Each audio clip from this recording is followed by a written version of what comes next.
Episode 5, Showdown at the Courthouse. The Millbrook County Courthouse had never felt so imposing. Sarah climbed the limestone steps on a gray November morning, her lawyer, Patricia Vance, at her side. Behind them, a small crowd of reporters and curious townspeople had gathered for what the local paper had dubbed the trial of the century. Margaret Hartwell arrived like a queen holding court, flanked by her high-powered legal team and several family members.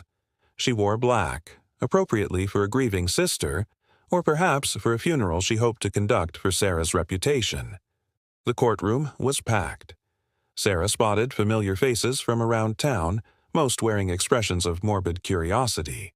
She also saw, to her surprise, Dr. Hendricks from the hospital, several of James's former business partners, and in the back row, Emma and Lucas, sitting with their school principal who had apparently agreed to supervise their attendance.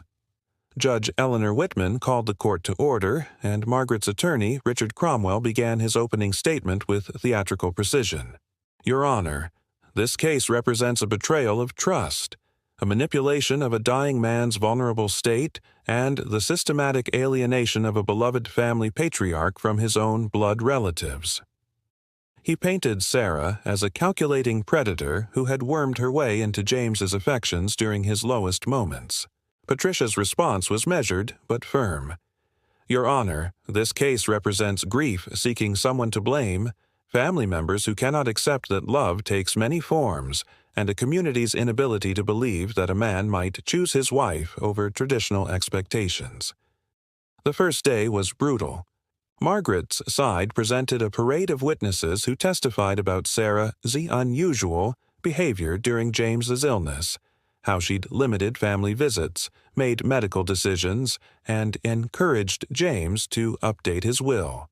They made it sound sinister, in this act of a wife protecting her husband's dignity during his final months. But Patricia was prepared.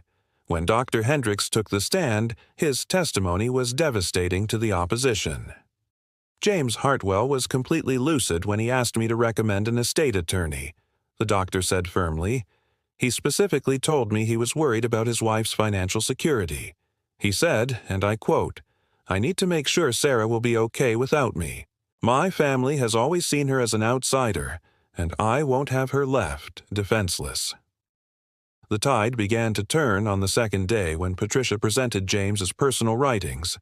Not just love letters, but business correspondence, journal entries, and recorded conversations that painted a picture of a man deeply committed to his wife and painfully aware of his family's disapproval. One particularly damaging piece of evidence was a letter James had written to Margaret herself, dated just 2 months before his death.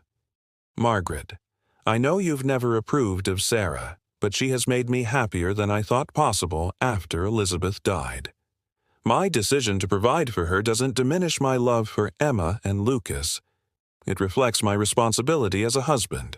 I hope someday you'll understand that love isn't diminished when it's shared."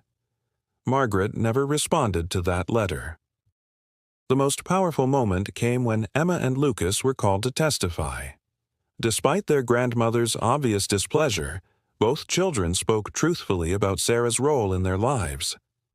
"Sarah never tried to replace our mom," Emma said, her voice clear and strong.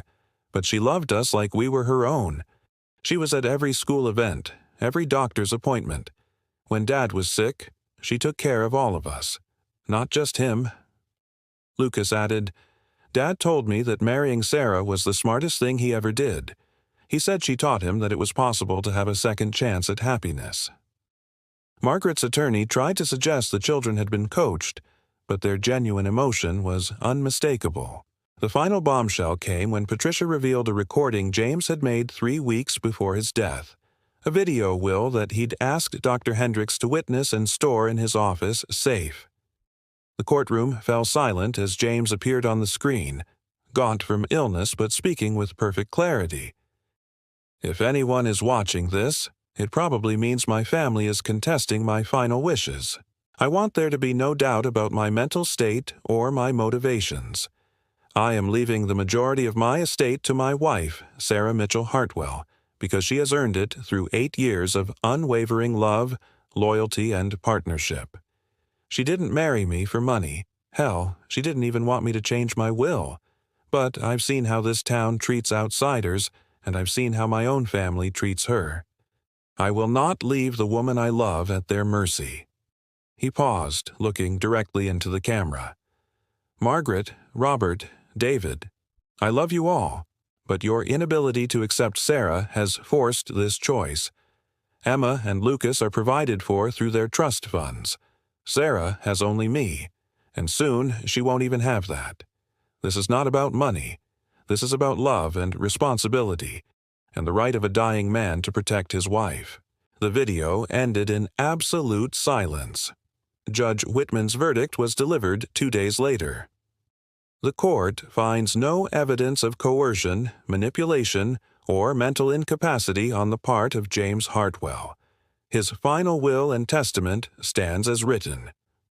As Sarah walked down the courthouse steps, she felt no triumph, only exhaustion and grief for the family that had fractured beyond repair. Margaret wouldn't meet her eyes, but Emma and Lucas broke away from their grandmother to embrace their stepmother. "We're going to keep seeing you," Emma whispered fiercely, "no matter what anyone says." Sarah hugged them tightly, knowing that whatever else she had lost in this battle, she had gained something precious. The certainty that James's love, for her and for his children, had been real, documented, and legally recognized. The war was over, but the healing would take much longer. As she drove home through the streets of Millbrook, Sarah realized she had proven more than her legal right to James's estate. She had proven her right to grieve him, to honor him, and to continue the life they had built together. Some battles, she thought, are worth fighting, not for victory, but for truth.